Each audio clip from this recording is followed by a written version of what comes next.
Assalamualaikum warahmatullahi wabarakatuh. Selamat malam bersama kami Basa Basi dengan Marzuki Ali.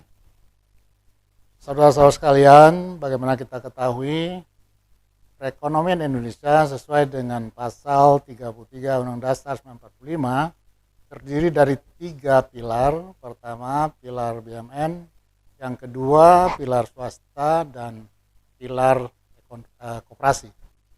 Tentu perjalanan sejarah perkembangan perekonomian Indonesia tidak terlepas dari 3 pilar tersebut. Bagaimana naik dan turunnya persoalan koperasi di antara pilar-pilar yang ada sesuai dengan amanat konstitusi yang berjalan selama ini. Dan kita ketahui bahwa dampak COVID-19 yang lalu perekonomian Indonesia terkonstruksi negatif cukup tajam, sehingga tentu juga turbulensi ekonomi Indonesia berdampak kepada perkembangan dan pertumbuhan koperasi. Sebelumnya saya ingin jelaskan bahwa koperasi adalah usaha bersama yang dibangun untuk kesejahteraan para anggotanya dan pada akhirnya kesejahteraan masyarakatnya. Namun di balik itu, biasanya satu sisi ada masalah, tapi ada peluang di sisi yang lainnya. Kita tahu bahwa di antara sekian banyak koperasi yang ada di era COVID-19 yang lalu, ada cukup banyak koperasi yang eksis walaupun terkena dampak COVID-19. Mereka itu adalah koperasi-koperasi yang telah memanfaatkan teknologi digital. Nah, terkait dengan transformasi koperasi UMKM menuju era digitalisasi, pada malam hari ini saya mengundang seorang ibu yang kita ketahui sebagai Ketua Dewan Koperasi Indonesia, yaitu Ibu Dr. Sri Untari. Selamat malam Bu Sri Untari, saya panggil saja sebagai Ibu Untari. Malam hari ini kita akan berbincang banyak kira-kira bagaimana masa depan koperasi Indonesia di era disrupsi, di mana digitalisasi itu merupakan keniscayaan. Di sisi lain kita ketahui SDM koperasi Indonesia masih jauh tertinggal di antara pilar-pilar ekonomi lainnya. Untuk itu saya ingin mengajukan beberapa hal dalam diskusi ini kepada Bu Untari. Pertama, saya ingin tahu dulu latar belakang Bu Untari tentunya, bagaimana kiprah Bu Untari di dunia koperasi, dan bagaimana Bu Untari juga mampu tampil untuk memimpin Dekopin, Dewan Koperasi Indonesia. Adalah wanita pertama, kalau saya bilang sebelumnya mereka yang memimpin Dewan Koperasi Indonesia adalah laki-laki. Ini tentu perlu kita gali agar bisa menginspirasi kita semua. Baik, Bu Untari, mungkin Ibu bisa menceritakan sedikit perjalanan Ibu, bagaimana mengelola koperasi dan bagaimana kiprah Ibu di dalam dunia koperasi sehingga Ibu mampu tampil untuk memimpin Dewan Koperasi Indonesia. Jadi yang pertama, kita mesti punya visi misi yang jelas. Koperasi itu gak boleh tidak punya visi misi yang jelas. Dari visi misi itu akan terbreakdown menjadi program, tujuan dan program. Masuklah dalam rencana. Ya. Ini kemudian kalau kami membuat rencana 5 tahun sekali. Jadi tiap tahun pengurus itu sudah punya dasar untuk membuat sebuah perencanaan rencana kerja. Nah, dari situlah kemudian kami mengikuti yang kita buat rencana ini, dan ini kita lanjutkan tiap tahun, kita breakdown dari situ. Contoh misalkan. Oke, sebelum lanjut. Ini kan perlu manajemen ya. Ibu kan dari bawah. Adakah lembaga yang membimbing para SDM yang ada di koperasi ini sehingga mengerti apa manajemen strategis ya, artinya perencanaan 5 tahun, kemudian kita jabarkan dalam rencana tahunan. Nah, ini apakah ada pelatihan atau ada lembaga lain yang membimbing sehingga anggota koperasi ini paham bahwa kita harus punya mimpi, punya visi, punya misi, kemudian kita susun rencana strategis 5 tahun, kita kemudian jabarkan dalam rencana tahunan. Nah, ini kan nggak gampang ya. karena apalagi ibu-ibu kan, ini kan setiap budi wanita kan, ibu-ibu kan, Ibu semua. dan tentu tingkat pendidikannya kan tidak hebat-hebat. Nah, jadi pengalaman ibu, adakah lembaga yang memberikan bimbingan atau itu dari hasil belajar sambil bekerja? Ya, yang jelas ketika saya sekolah S2, saya diajari manajemen strategis. Ya. Nah, diajari manajemen strategis ini saya terapkan untuk di koperasi saya. Ya. Tapi juga saya mengundang dosen saya untuk mendampingi. Ya. Sehingga kemudian dengan begitu para narasumber dari berbagai pihak saya undang untuk kemudian mereka memberikan khazanah pengetahuan dan juga isi materi. Tapi kontennya kami ambil dari bawah. Maunya anggota apa? Begitu. Setelah itu kami rancang di dalam perencanaan strategi. Ini yang saya kuliah S2 itu salah satu materinya itu Pak. Sehingga saya terapkan untuk membuat ini menjadi salah satu hal yang kami lakukan. Karena pada saat kami perubahan anggaran dasar, itu ada perintah dari anggaran dasar itu yang itu berasal dari konstruksi Dinas Koperasi Provinsi Jawa Timur bahwa pengurus harus menyusun rencana strategis. Nah, dari kalimat itu kemudian saya oke, kalau begitu kita harus menyusun rencana strategis. Gimana caranya? Saya lagi kuliah itu, maka saya terapkan. Dan tapi kemudian dihalusin sama dosen-dosen saya. Jadilah satu periode pertama itu kita bikin renstra untuk 5 tahun. Maka saya naik tahun 2006, saya bikin renstra tahun 2007 sampai dengan tahun 2012. Nah, ini kan namanya manajemen ya, ada banyak orang. Kita kan mengendalikan orang. Bagaimana how to manage-nya kan, bagaimana menggerakkan orang mau bekerja sesuai dengan apa yang kita inginkan sehingga mencapai tujuan.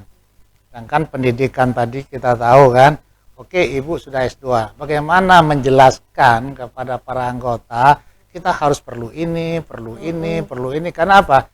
Kadang-kadang kan mereka kan tidak paham, berpikir sangat pragmatis. Corong gitu, corong gitu. Banyak orang macam-macam. Ya cara. Nah, cara itu gimana caranya? Dan gampang wujudnya. Ngeten Bu, ya gini Bu. Yo, tak susun ya kalimatnya yo, kayak gitu. Susun kalimatnya ya. Nah, nanti kalau kalimatnya belum tepat, kita undangkan yang ahli kalimat. Ngoten nggih? Nggih. Bisa, Pak, saya bentuk tim. Akhirnya jadi. Pun nggih, kayak gitu. Wes ya. Ini loh mimpi kita, jenengan kabeh sing nyuwun nggih, iki kok ngesor. Nggih, ya Bu, bener Bu, ya Bu. Wes ya, ayo kita wujudkan mimpi. Mari kita wujudkan bersama melalui ini cara. Cara itu Bu, kudu dilakoni, harus dilakukan cara ini. Gimana cara yang melakukan? Gawe program. Istilah-istilah itu kan tidak gampang. Betul. Kemudian pemahamannya juga kan terbatas. Untuk membawa gerbong itu kan nggak gampang dengan level pendidikan yang beda-beda, pengetahuan yang beda-beda. Makanya itu tentu ada cara ya. Ibu tadi kan cara dibuat dengan bahasa kampung ya. Sehingga bahasa itu mereka mudah mengerti. Nah, saya lanjut lagi kembali kepada awal tadi. Dari perjalanan itu, tentu kan Ibu sudah punya pengalaman ya.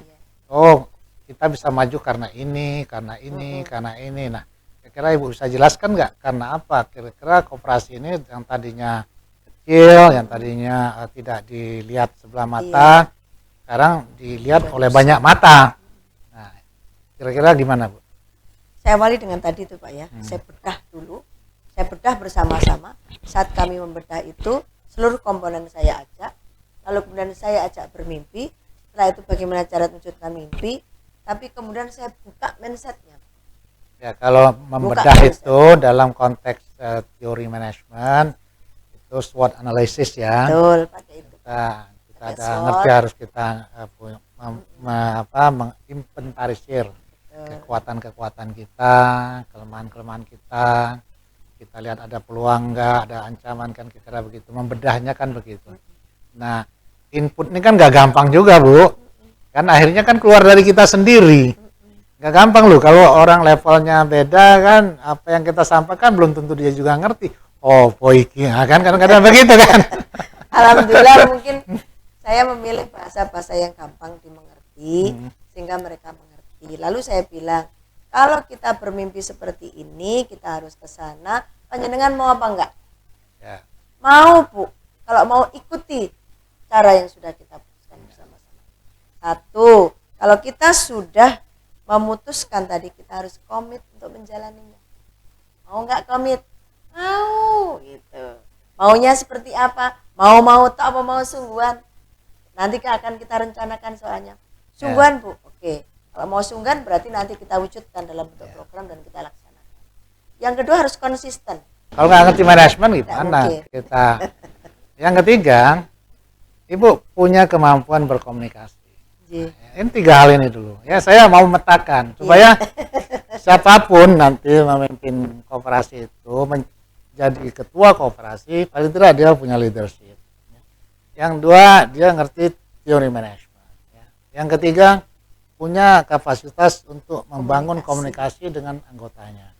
Di samping tadi sebutkan ya, konsistensi, komitmen itu adalah embel-embel lain daripada kapasitas seorang pemimpin. Oke, lanjut Bu, silakan Bu. Ya. Biar saya coba Pak. supaya ini bisa menginspirasi ya. Karena kita persoalan kita di SDM. Yang paling sulit itu buka mindset, Pak, utamanya. Susah sekali buka mindset. Saya harus sabar. Saya ajak begini kok susah, saya ajak begini susah.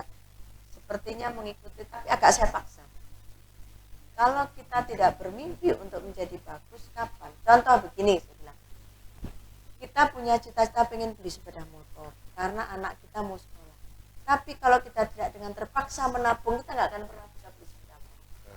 Maka ayo kita sekarang memaksakan diri kita untuk menuju itu agar kemudian ini terencana dengan baik. Saya pastikan saya bisa membawa ke arah itu. Kenapa bisa?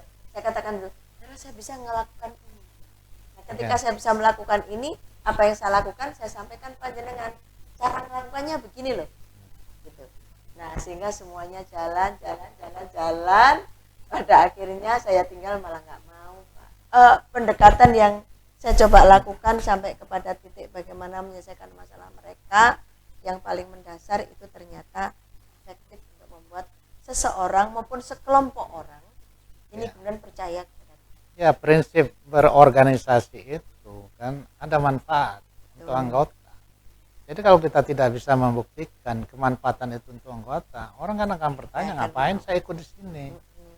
Nah, itu yang paling berat kan. Nah, pertama meyakinkan, yang kedua membuktikan, ya kan? Nah, oke, lanjut. Tadi konsisten, komitmen, apa lagi Bu? Konsisten, komitmen, kemudian jangan pernah menyerah. Oh, fighting spiritnya. Fighting spirit, jangan pernah menyerah. Saya bilang, saya tidak pernah menyerah dulu. Saya masih kecil. Rumah saya di desa, sekolah saya jauh, saya naik sepeda pancal, padahal saya itu tidak nyampe kaki saya, Pak. Sama ayah saya sudah dipendekkan. Tapi karena saya ingin saya lulus di SMP itu, tiap hari saya harus mengayuh sepeda. Dari desa saya 6 kilo jaraknya, PP 12 kilo tiap hari. Dan melewati sawah-sawah. Dan ayah saya dan ibu saya itu yang menurut saya hebat. Melepaskan anak kecil untuk berangkat sekolah sendiri. Itu yang saya kemudian berpikir bahwa saya harus punya jiwa pemberani. Maka saya pun berani ambil risiko. Jadi take risk ini yang saya lakukan sehingga orang merasa, oh Bu Untari kok mau kok kalau ada apa-apa Bu Untari tanggung jawab kok. Nah, take risk ini saya lakukan. Sederetan perencanaan saya sampaikan, cara menjalannya seperti ini, saya pimpin, kemudian saya bilang bahwa saya akan di depan untuk bertanggung jawab. Ya, hebat Ibu Untari. Jadi nggak mudah loh. Ini banyak membimbing koperasi, kalau membina koperasi nggak mudah ya. Kenapa? Masalah SDM. Betul. Yang paling sulit. Betul, Pak. Yang paling sulit itu masalah SDM. Integritas. Membangun sebuah proses bagaimana berorganisasi yang tepat itu kan tetap harus pegang pada ADART. Ya betul. Nah kami pegang pada ADART ini. Nah era demokrasi orang yang ini. Seperti ini memegang ADART yang benar sehingga sana meneruskan sesuai maunya sendiri, kami meneruskan sesuai ADART. Maka terpilihlah saya dipilih. Nah, akhirnya dualisme dekopin. Ya. Gitu kan Pak? Apa sih yang Bu Untari pengen lakukan dengan Dekopin ini? Yeah. Saya ingin membangun citra positif Dekopin yang tugasnya itu ada 3: edukasi, advokasi, fasilitasi. Edukasi ini adalah bagaimana mendidik. Berkoperasi ini harus ada pendidikannya.